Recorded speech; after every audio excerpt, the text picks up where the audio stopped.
family videotapes before they're gone. I got to get them transferred digital format. If I ever do, I'll show you this thing on the program here. It's absolutely amazing.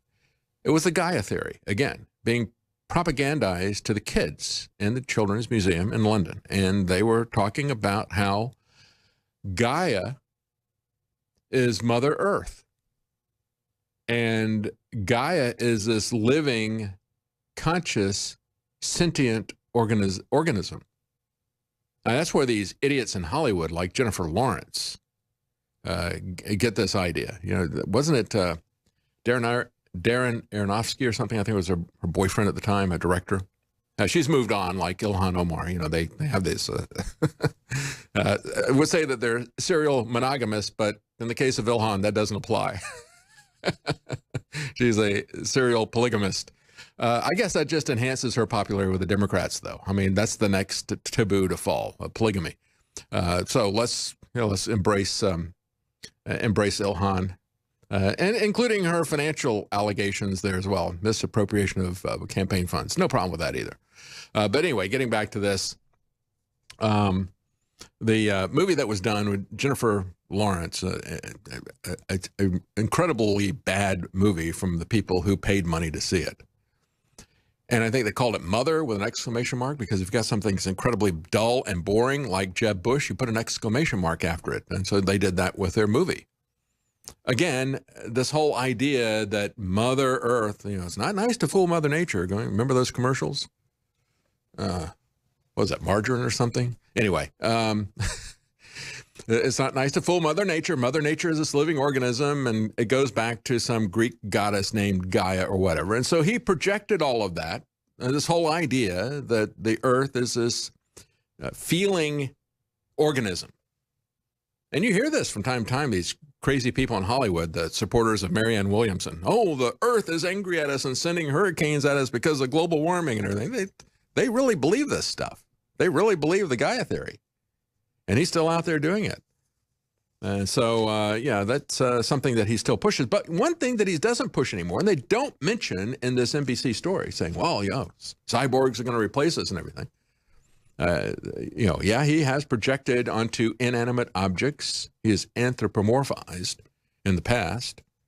But he's also anthropomorphized about global warming and climate change, saying that it was man-made. But he even went beyond that. I have an article here from The Guardian, 2008. This is very embarrassing. They're just going to have to do a better job of scrubbing the facts that have been hanging around. I mean, Google, you know, you're not hiding this information from us sufficiently. We can go back and we find what these people said 11 years ago. He said at that time, told The Guardian, enjoy life while you can. In 20 years, global warming will hit the fan. He said, again, the earth is a self-regulating superorganism. That's his Gaia theory. And so because of Gaia, he's got credibility. And this is what he says in his pronouncements, his prophetic pronouncements about the future. In his latest book, this is 2008, in his latest book, his 2008 book, The Revenge of Gaia, James Lovelock predicts that by 2020, extreme weather will be the norm, causing global devastation. Oh, that's next year. Well, we don't have much time left, do we? That by 2040, much of Europe will be a Saharan desert, and parts of London will be underwater. He didn't predict they'd be overrun by Muslims. Didn't get that part right. The most recent Intergovernmental Panel on Climate Change, the infamous UN's IPCC, report deploys less dramatic language, but its calculations aren't far from his. That's right. Total bunk. Because that was 2008. Again, by 2020, the globe is going to just be destroyed by weather. And then he said, 8 years later, in 2016, 3 years ago, he said, I've reversed my belief in global warming. I'm not sure the whole thing isn't crazy. He said, it's a religion, really, and it's totally unscientific. Well, he's the one who founded the religion of Gaia.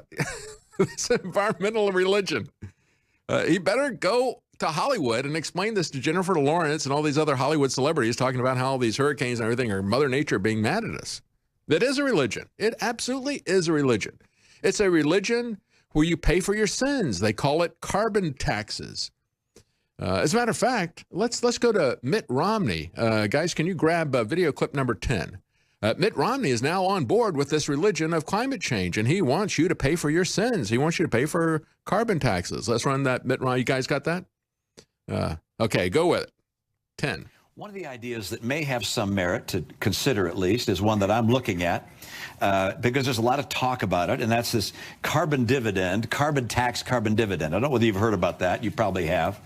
But some of the oil companies signed on to it, and a bunch of other companies.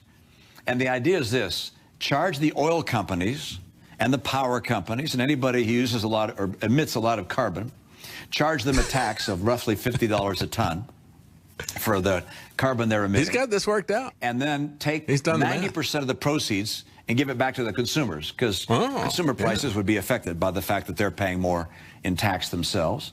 So give it back to the consumers. This is the way a Republican suited guy sells it to you. Money by virtue of doing You've seen AOC. Go ahead and kill that because we're about out of time. You've been sold this whole Green New Deal load of trash by AOC, but this is how a suit would sell it to you. Mitt Romney. This is the guy who puts together all these, hostile takeovers and deals and everything. This is a hostile takeover of your economy. Well, we call them carbon taxes or dividends. It's going to be a dividend for Mitt Romney. He'll be part of the brokerage firm that sells these indulgences, because that's exactly what it is. It's just like some kind of medieval indulgence where you pay in advance for your sin. And who do you pay? You pay the people like Mitt Romney. Yeah, we'll be right back. Stay with us. Donald, you're probably the best known builder, particularly of great buildings in the city. There's a great deal of question about whether or not the damage and the ultimate destruction of the buildings was caused by the airplanes, by architectural defect, or possibly by bombs or aftershocks. Do you have any thoughts on that? Well, it was an architectural defect. The World Trade Center was always known as a very, very strong building. Don't forget, that took a big bomb in the basement. Now, the basement is the most vulnerable place because that's your foundation, and it withstood that. And I got to see that area about 3 or 4 days after it took place, because one of my structural engineers actually took me for a tour because he did the building. And I said, I can't believe it. The building was standing solid, and half of the columns were blown out. I mean, so this was an unbelievably powerful building.